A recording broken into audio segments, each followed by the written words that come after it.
ॐ श्री गणेशाय नमः। ॐ श्री गुरुवे नमः।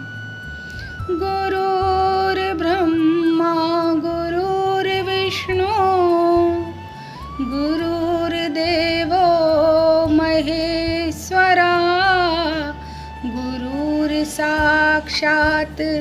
परं ब्रह्मा तस्मै श्री गुरुवे नमः।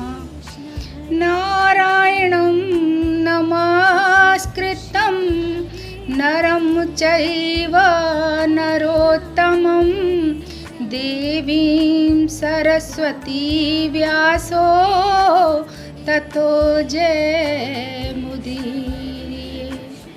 तप्त कांचन गौरांगी श्री राधा वृंदावनेश्वरी श्री वृषभानुसुतं देवी प्रणम्यामि हरिप्रिया। वसुदेव सुतं देवं कंसचाणूरमर्दनं देवकी परमानन्दं श्रीकृष्णं वन्दे जगद्गुरु। योगेशं सच्चिदानन्दं वासुदेवं व्रजप्रियं धर्मसंस्थापकं वीरं श्रीकृष्णं वन्दे जगद्गुरु। श्रीकृष्णं वन्दे जगद्गुरु। जय श्री कृष्णा, जय श्री राधे। सभी को, आप सभी को गुरु पूर्णिमा की हार्दिक शुभकामनाएं। और मुझे पता है आज सभी शिष्य, सभी भक्तजन बड़े व्याकुल हैं कि हमारी लाडली दीदी के मुख से आज कुछ गुरु के बारे में सुनने को मिल जाए, थोड़ा सा आशीर्वचन मिल जाए। मैं समझ रही हूँ आपकी व्याकुलता। प्यारे बंधुओं, हम आज ही के दिन ये गुरु पूर्णिमा क्यों मनाते हैं? क्योंकि प्रातः स्मरणीय हम सबके प्रेरणा स्रोत गुरुओं के गुरु श्री पाराशर नंदन जी, श्री वेदव्यास महाराज जी का आज जन्म दिवस है। उनके चरणों में कोटि कोटि प्रणाम करते हुए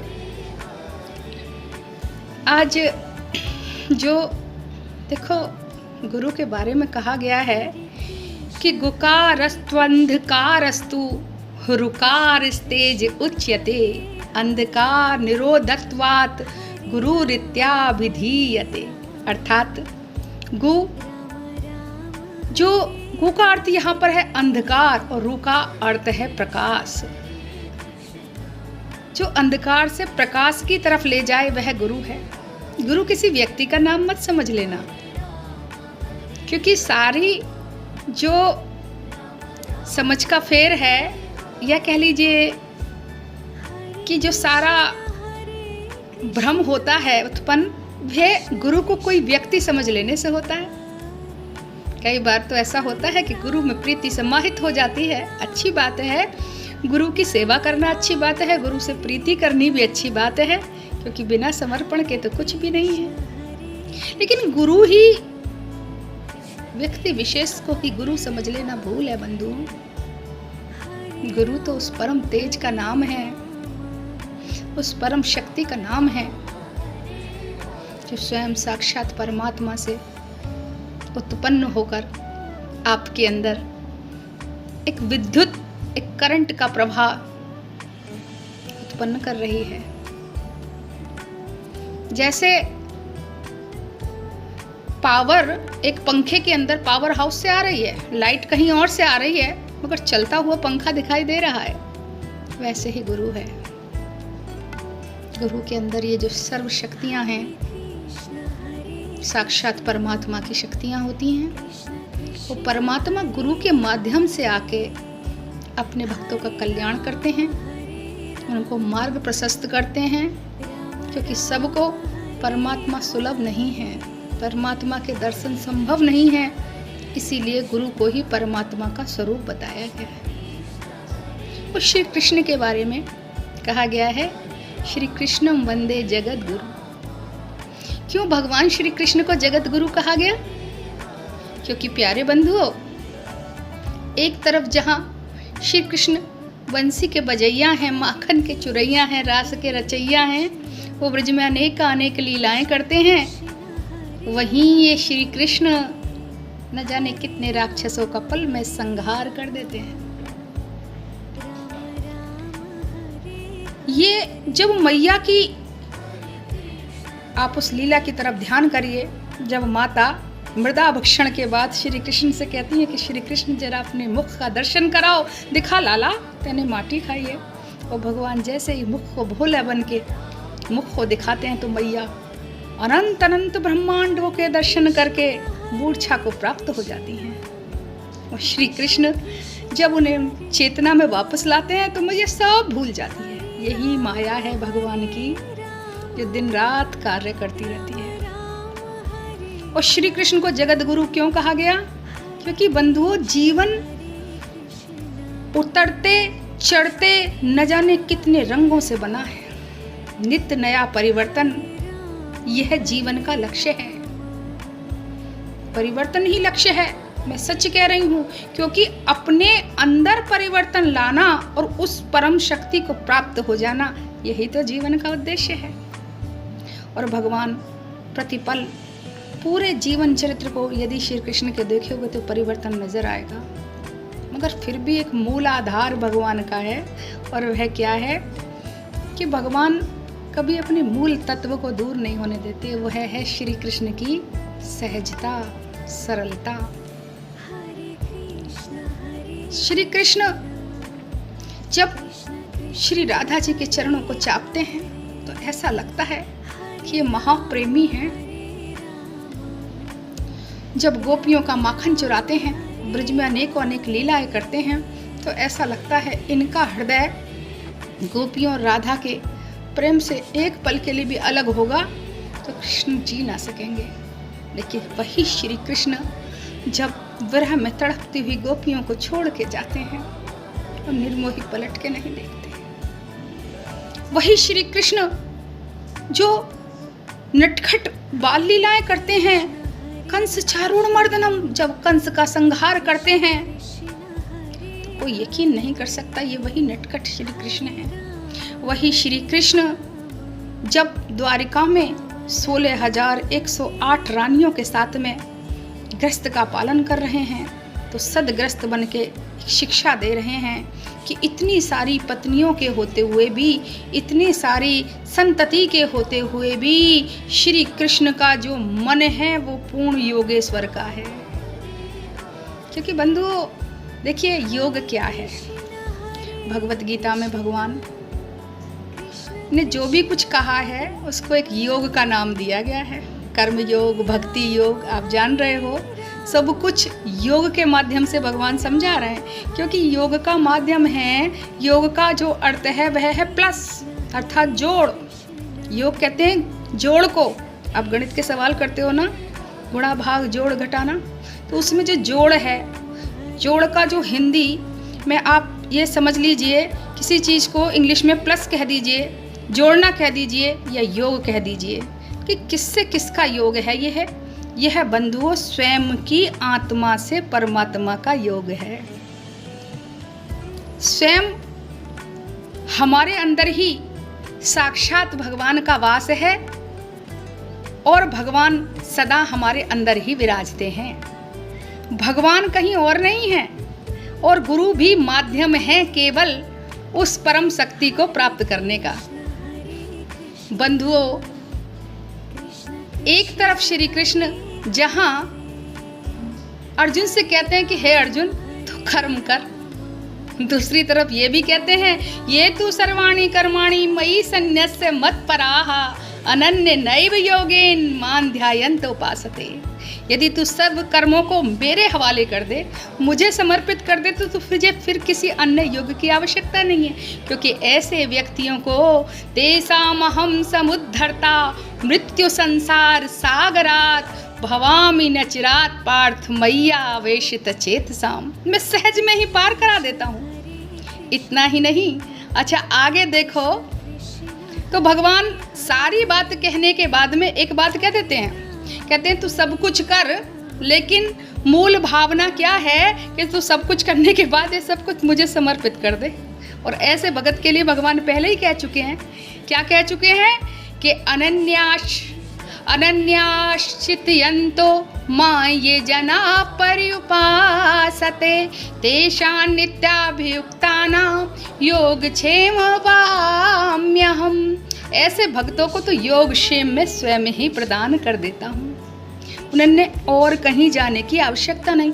तो इन सब बातों का जो आपको सार तत्व निकल के आ रहा है, वह क्या निकल के आ रहा है कि पूरी भगवत गीता का, और भगवत गीता का ही नहीं बंधुओं, श्रीमद् भागवत कथा जो भक्ति ज्ञान और वैराग्य को समझा रही है, उस सब का सार तत्व है समर्पण, ईश्वर को समर्पित हो जाना।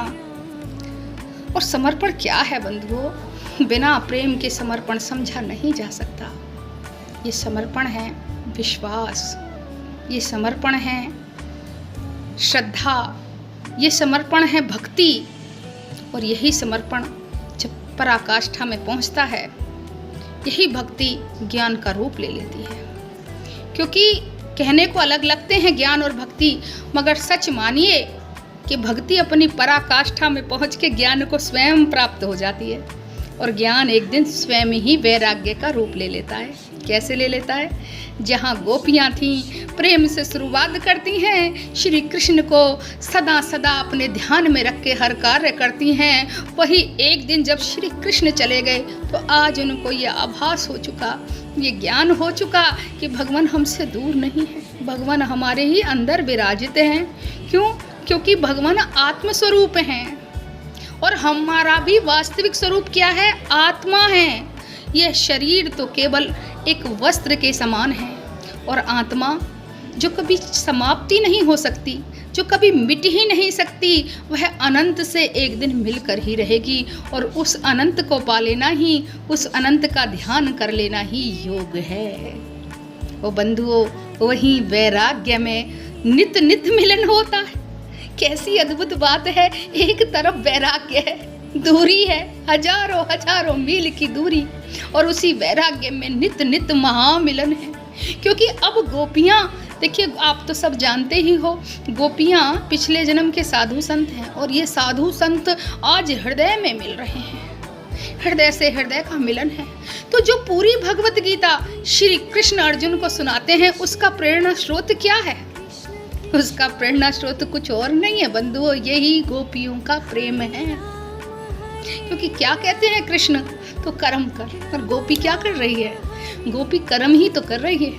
उठते जागते सोते बैठते, कभी उन्होंने गृहस्थ धर्म को नहीं छोड़ा। मैं आपको भी समझा रही हूँ, गृहस्थी में रहकर ही भगवत भक्ति प्राप्त करनी है, भगवान को प्राप्त करना है, कहीं दूर नहीं जाना है। सबके साथ इस संसार में रहकर ही भगवान की प्राप्ति करना है। और इन गोपियों का भी प्रेरणा स्रोत क्या है? जिनके चरण स्वयं श्री कृष्ण चापते हैं, ऐसी श्री राधा, ऐसी करुणामयी, ऐसी सरल स्वभाव, ऐसी सरस महारानी राधा, उनके चरणों की वंदन स्वयं श्री कृष्ण रोज करते हैं।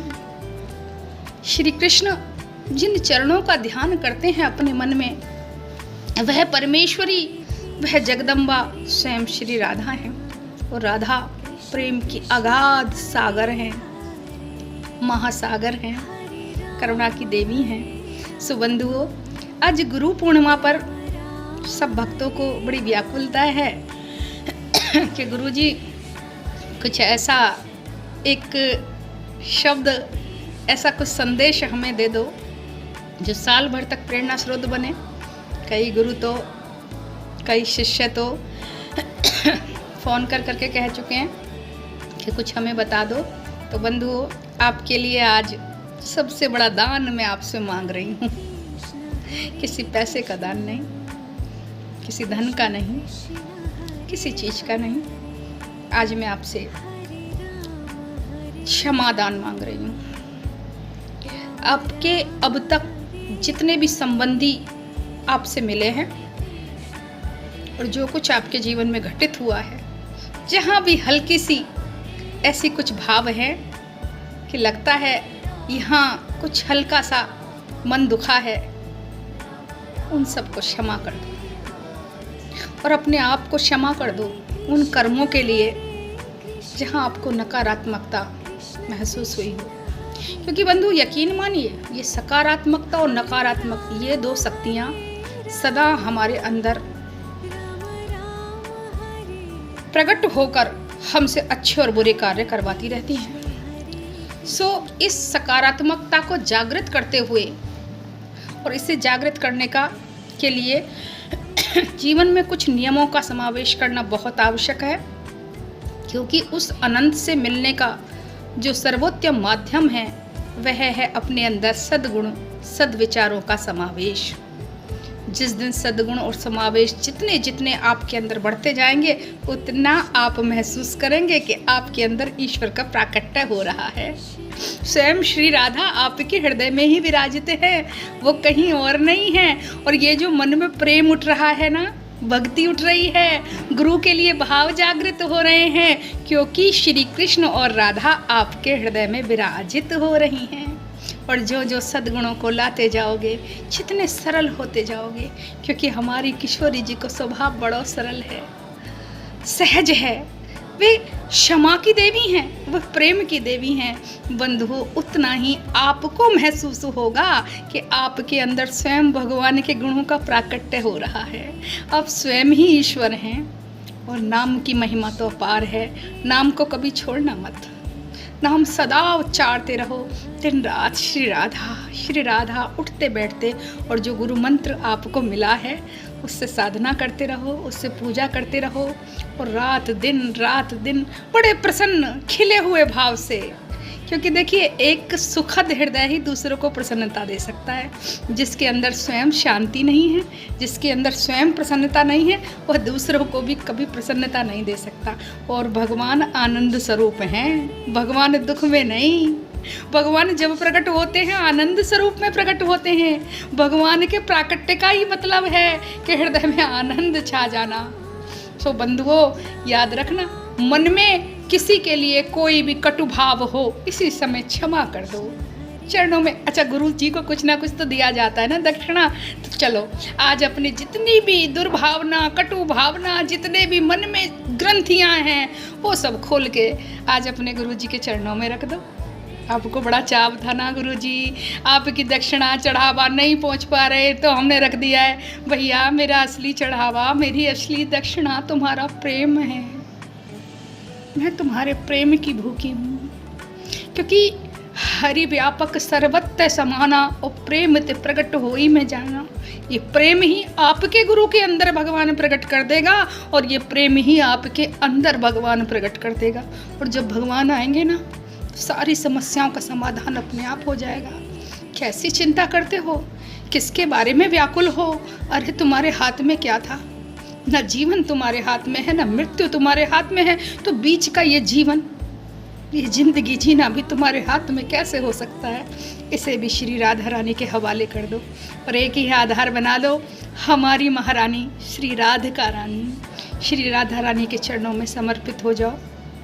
और भक्तों ने बहुत प्रार्थना करी है कि दीदी आज गुरु पूर्णिमा पे जो भगत नहीं मिल पा रहे हैं लाडली दीदी से, वो चरण वंदन करना चाहते हैं, तो आप अपने चरणों की एक फ़ोटो भेज दीजिए। हालांकि देखो, मैं तो तुच्छ दासी अपनी राधा रानी की, और बहुत शर्मिंदा हो रही हूँ अपनी फ़ोटो चरणों की भेजने में, क्योंकि मैं तो खुद उनकी दासी हूँ। फिर भी आप शिष्य हो और आपकी भावों की पूर्ति करना मेरा कर्तव्य है, तो मैं इस वीडियो में वो साथ में लगा रही हूँ। आपको बहुत बहुत आशीर्वाद, साधुवाद, राधे राधे, जय श्री कृष्णा। सदा धर्म पथ पे आगे बढ़ते रहो और माँ भगवती श्री राधा रानी के चरणों की रज को प्राप्त करके उनके नाम आनंद में, महासागर में सदा श्री कृष्ण को प्राप्त करने के लिए अग्रसर रहो। जय श्री कृष्णा, जय श्री राधे।